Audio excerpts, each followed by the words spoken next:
Welcome back. I am Jean. I'm working at CSCS, and I'm going to talk about debuggers, and in particular hybrid debuggers at CSCS. So you can find the slide in /apps if you want to have a look while I'm talking. So the first question you may ask is, why a debugger? So as Themis said this morning, there are more and more GPU-based systems, especially at CSCS. One of our main production system is a GPU-based system. It's Daint. And of course, we also have Toddy, which is a more a previous generation system, but also with the Kepler K20X GPU. And we have a production CPU-only system called Monte Rosa, that probably some of you know. And that's a huge amount of computing resources. And if you look at the top 500, actually, you will see that at least in the top 15, there are a few rather large GPU-based systems. So I hope you are convinced that GPUs are going to be here for on the long term. And the problem is that if you want to port your application on this kind of system, there is a risk that you will have some bugs. And a debugger is a tool that will help you find the bug in your code. So basically, there are only two types of bugs. Bugs that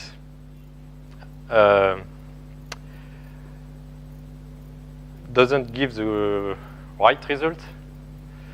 And of course, nobody wants to have a very fast code giving wrong results. And also, you can have sometime your application will crash, and that will hurt you, just like in this case. And just a little bit of history. The first occurrence of a bug was actually really a bug. It was a small insect that was eating the cable in the machine room in a US lab, like 50 years ago. And now, of course, we don't have bugs in the machine room, but we have bugs in the applications. So why a debugger? Especially when you want to use GPUs, you will have a lot of threads, many threads. And most of the time, it will be difficult to know in which order they will execute. And so an easy solution will be to try to use a printf statement or a command line debugger like CUDA GDB. But that's not really easy to use from a user's perspective.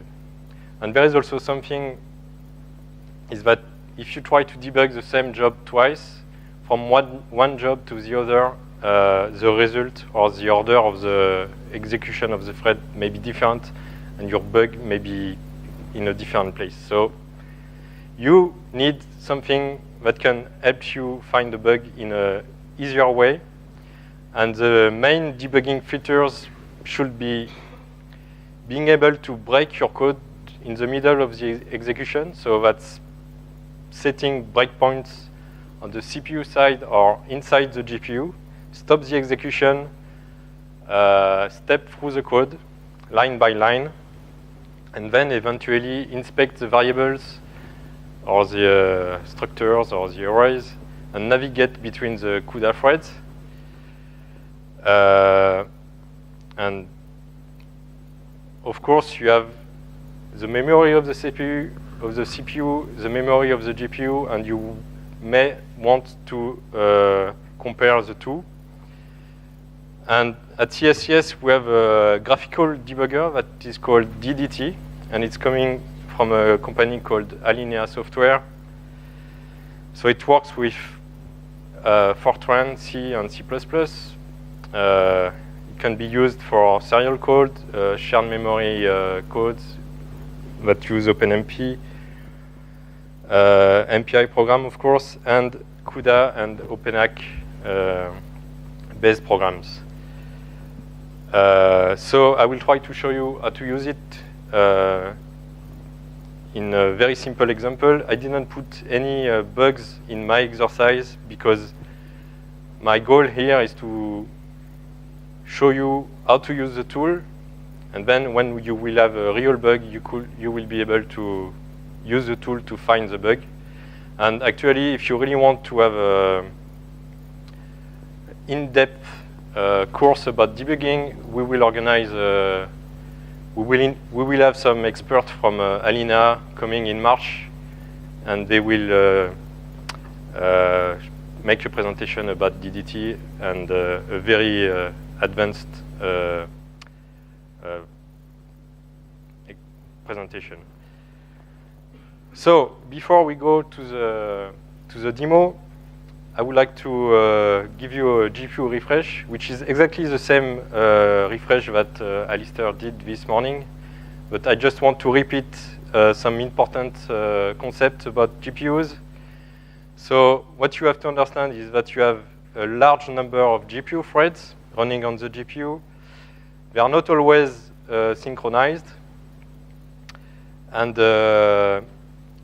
you have also data transfer and memory copies between the CPU and the GPU. So multiple threads, each threads are divided in several kind of subsets. So for CUDA, CUDA has its own terminology and OpenHAK has a different one, but basically it's the same. It's a way to define the sets of threads.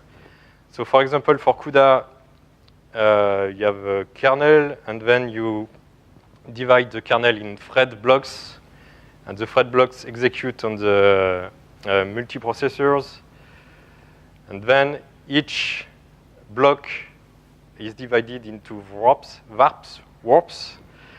and each warp is a set of 32 threads. So basically, you don't need to know more than that, except that there is no synchronization between thread blocks, so that's the difficult part. And as I said, OpenACC and CUDA doesn't use the same terminology, but it's the same threads. So when you say thread block in CUDA, it means a vector in OpenACC. A warp is a worker in OpenACC, and a thread within a warp is a vector.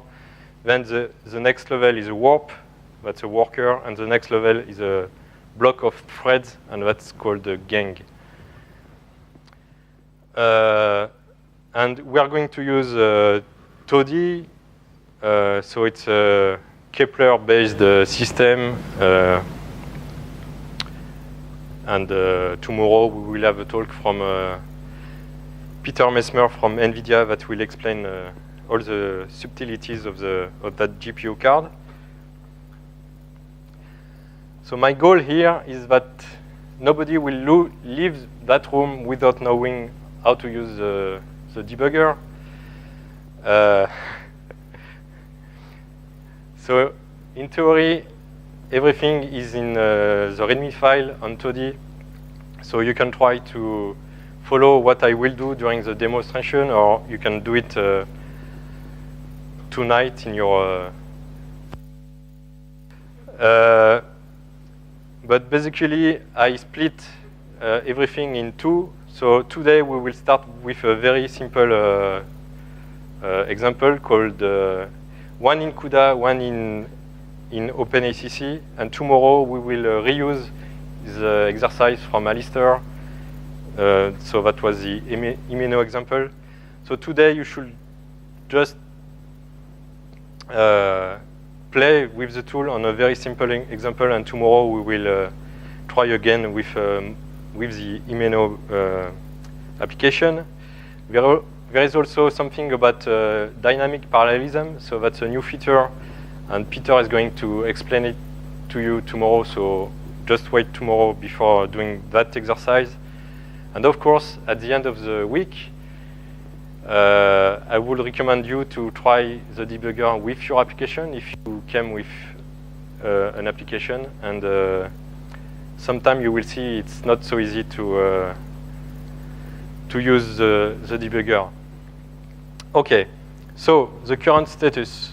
We are using the latest version of DDT, which is version 4.1.1, 4.11.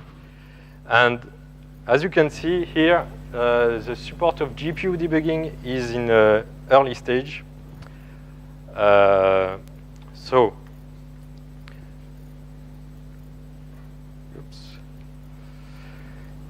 If you focus on OpenACC, first,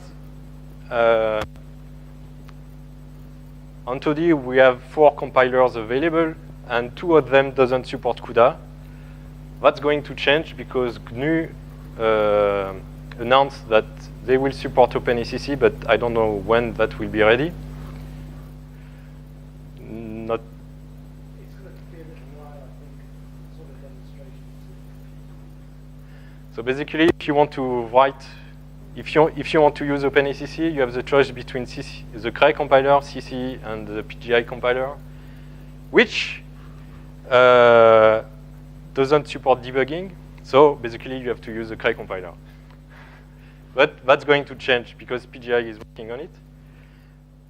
If we move to the OpenHAC, the CUDA debugging support, if you write CUDA C, well, basically it works with any compiler. If you want to use CUDA Fortran, again, you have to wait for PGI to do something. And hopefully, we will get better support in the next release of the debugger, which is planned for next year. Okay, demo. So,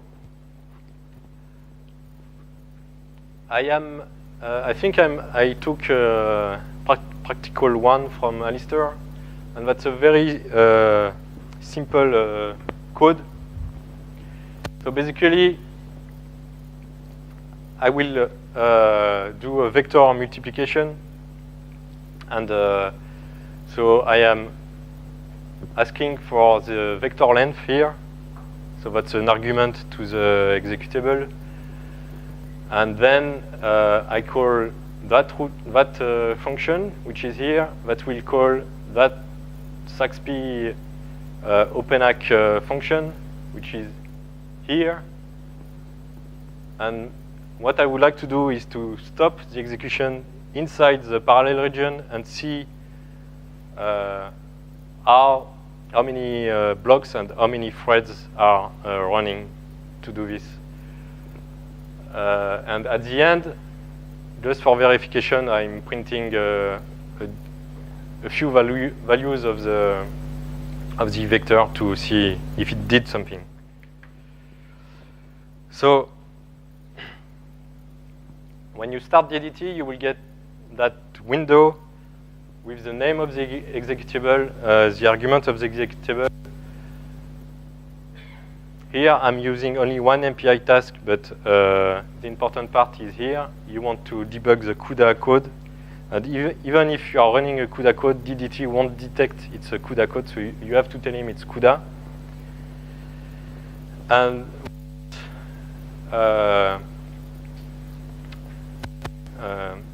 that's only for CSCS. We are wrapping the APRun. So APRun is the equivalent of MPI run for those of you who never run on a Cray before. And if you want to use DDT, you have to specify that thing. So here you click on change, you will get that window, and you just write APRun.x, and then it will start.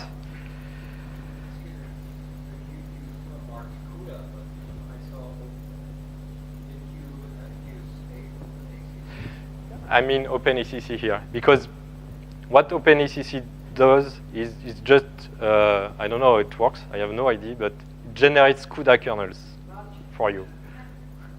What, sorry? Yeah, it's magic. So CUDA OpenACC is the same, it's just that OpenACC is easier. The OpenACC and the CUDA go to the same thing. They both produce PTX, which is like the same thing. So, Yeah, running the same way. and going back to the terminology, when I was saying that OpenACC was not using the same words as CUDA between thread blocks and gangs and everything, for DDT, it will be always a CUDA terminology. So, because they are based on the CUDA GDB debugger. Okay, so let's say that DDT is started. So that's the main window of DDT, and you see that you have different parts. So here you have the execution controls, where you can stop and start the execution of the code. And the first thing that it will do, DDT will look for the first MPI call. And in our case, it will be MPI init. And then it will stop and it will ask you what to do.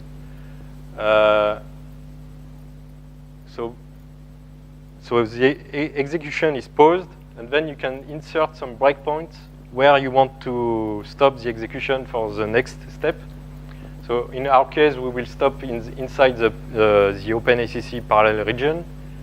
And then we will be able to inspect the values of the variables here, and also to navigate between the threads. So here you have the CUDA or OpenACC threads, and you see the block size.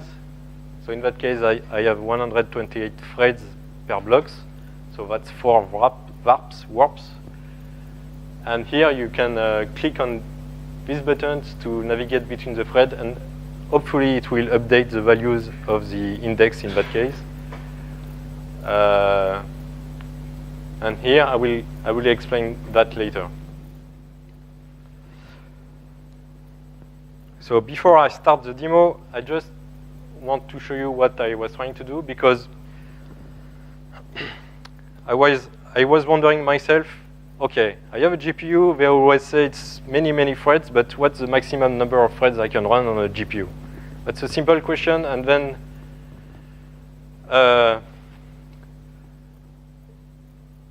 I found out for that simple example that thanks to DDT, I could see the block size and the number of threads running in my code. And what I noticed is that the block size was more or less the same all the time, independently of the vector size. So I will increase the vector size, but the block size will be the same. And the number of blocks will increase up to that point. So that's 28,000 threads, where I reached some kind of maximum. And so if you multiply the number of blocks by the number of threads per block, well, you get the number of threads, which is exactly the same number as my vector size. So that's interesting to know. Okay, and that's something also inside DDT. If you click on one of the menu, it will give you some information about the GPU card. Okay, so here I'm just repeating what I said before. For example, if I'm looking at the thread number 128, because they start at 0, and the block number 16, because they start at 0, then the value of I here is 248, which is exactly what I was expecting. And here you can see also the kernel progress view, and you have a blue line here, and that means that, okay, that's the first thread, but if I were clicking on the Go button here, I will move to the last thread, which is block 16 and the last thread of the last block. And then you will see the line moving here. So that part here is basically the same the equivalent of that bar here, but you can navigate between threads in a different manner. And okay, and then you also have the stack view, and that's a very important view because it will show you the number of active threads. Because when you have too many threads, you will see that well, some blocks are running while some other blocks are waiting for the GPU to be free before they can start execution. And here you will see, in my case, my vector size is too small, so all my threads are running at the same time. But if I increase, okay, the size where I reach the limit here, you will see that when my vector size is exactly equals to the limit, you see that, okay, my GPU is full. But if I move, okay, it's the same. If I move to the next size, which is higher than my theoretical limit here, you can see there is a white space appearing here. And it means exactly that on the GPU, you have that many threads executing, and you have that amount of threads that are waiting for the GPU to be free before they can start. Okay, so what I would suggest is I will do the demo, and then you can try the simple example just to see how it works. So with CUDA, you will get also more information about the thread index, block index, because with CUDA you can see it. With OpenHAC, everything is hidden, but it will do the decomposition for you. So that's something if you want, you could compare it's exactly the same. Well, yeah, it's the same application. One written in CUDA, one written with OpenACC, and you will see the differences between the two. Okay, we keep Himeno for tomorrow, and I will do a quick demo.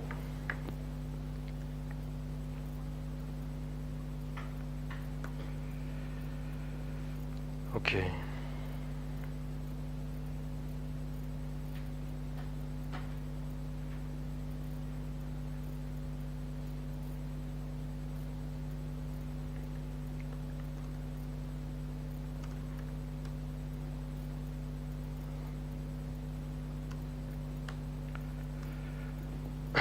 Can you see it? Yep. Okay, so the idea is that I put everything in the README file, so you should be able to do it yourself, but I will still show you the first example. So you need to connect to Toddy. The important part here is to use the -y flag, so you can get X connection, because DDT is a graphical interface. And then, okay, here I'm just saying we are going to use the Cray compiler, CC. I'm just repeating that you have only 2 compilers if you want to use OpenACC. You must load the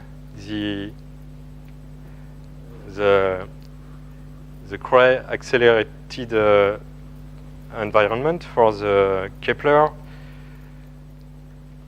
Okay, and before we start the compilation, you will see that it's possible to get some information about the GPU card. So in that case, I'm not using the job script that Alistair was using, because when you want to debug, you need to go in an interactive section. So basically, you use the salloc command that will put you directly on the compute node where the GPU is. So that's not what we recommend for the normal users, because we have hundreds of users, and if everybody does that, then the machine will be underused. But in our case, we need to do that.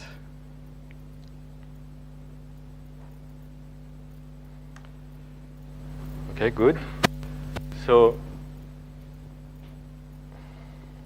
there is a command called NVIDIA SMI, which comes from NVIDIA, that will give you information about the GPU. So okay, so that's a Kepler, great. You can get more information with the -q flag.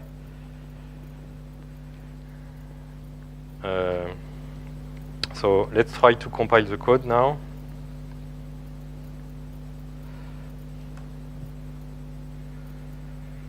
Okay.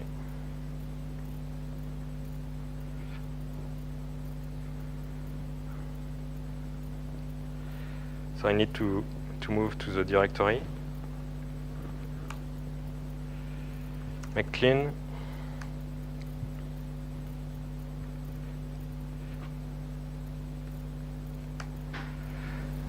So you will see here, it's important to remove the optimization flag because you don't care about performance here. In that case, you have a problem with your code giving the wrong result or just crashing. So you must replace the optimization flag with the -g for debugging. So -g means compile my code for the CPU with debugging, and the uppercase G is the same for the GPU. So I have a new executable here that I can run without DDT. So as I said, you need to give him an argument for the vector size. So you see it's running OpenHAC 2.0, the latest version, and at the end I'm printing the different values of the vector. So to do the same with DDT, you just need to load the module file, which is here. And then you replace APRun with DDT-NoQ.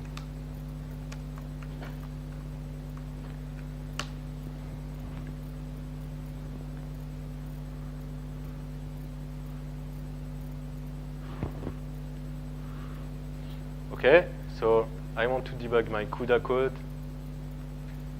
Click on run, it starts the execution.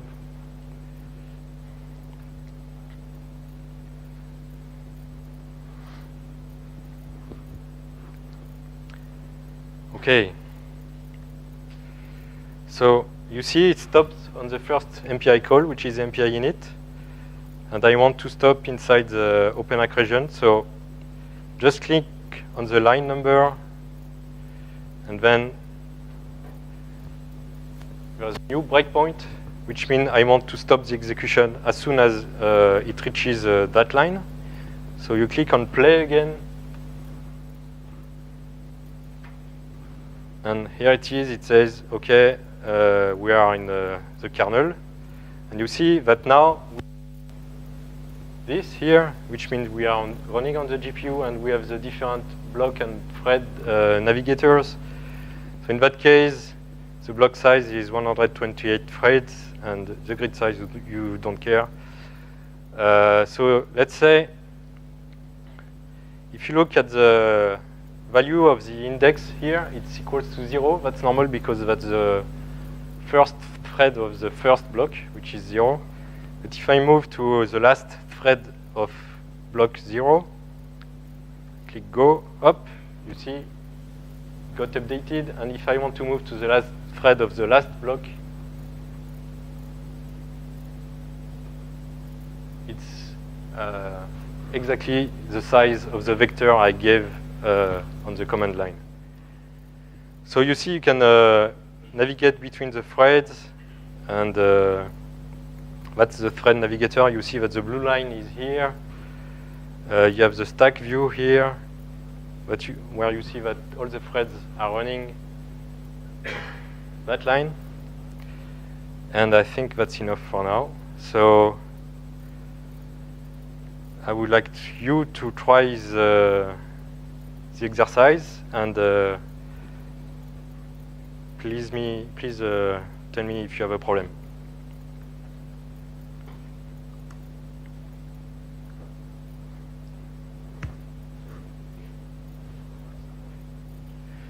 Yeah, so you should copy that directory. sorry.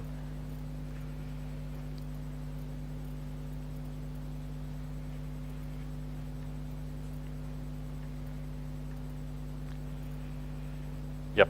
So what you should do is make a copy of the directory you want to try in your Scratch or in your home directory. And then there is a README file where you should find all the information.